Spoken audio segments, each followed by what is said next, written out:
And you mentioned the Ethiopians. I think this is something that's important that people may not know about or they may forget.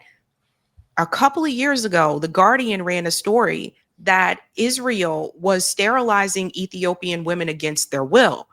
And apparently they didn't know that what they were being given was to sterilize them. And I say that because I remember not too long after October 7th, there were a number of pro-Israel people on social media saying, see, they keep saying that we are racist or whatever, but look, we have Ethiopians here that are part of the IDF too, but they don't tell you how they treat them either. Like they don't tell you, like, and we showed the videos on here from Mint Press News, how they didn't want more of them coming in either. And so it's like, they're not on equal footing either. These Ethiopian Jews have practiced Judaism in a more authentic form than Ashkenazi Jews in Israel, and they've been treated almost like they're not Jews. And they're brought to Israel just to win the demographic trench war with Palestinians.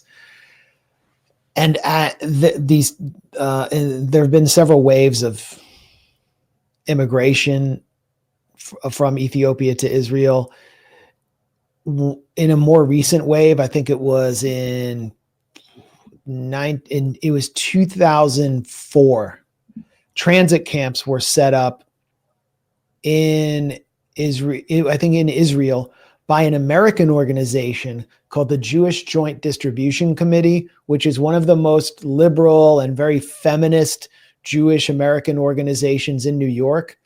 And in those camps, women were given, without their consent, injections of Depo-Provera, which makes you unable to have children for several years, I believe.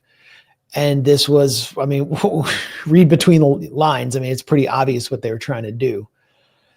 They didn't want them to make too many black babies. I mean, and this is in Israel, they're like desperate for Jewish babies. They want you to make as many Jews as possible because, I mean, they're an apartheid state.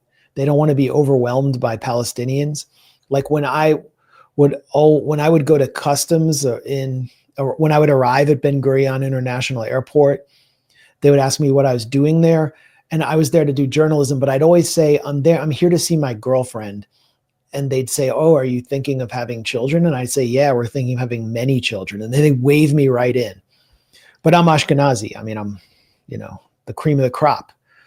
So yeah, they've been treated in a racist way, but they participate at the bottom of the Zionist totem pole in a very violent program, and they do so willingly. And we've seen Ethiopian Jews in Israel commit hideous crimes in Gaza. They're trying to prove their worth against the one group that's below them, non-Jewish Palestinians. In many instances I've seen in the West Bank, like the Ethiopian commanders of Israeli units can be some of the most vicious, and Palestinians fear them the most because they're out to prove something to their Mizrahi and Ashkenazi comrades and superiors.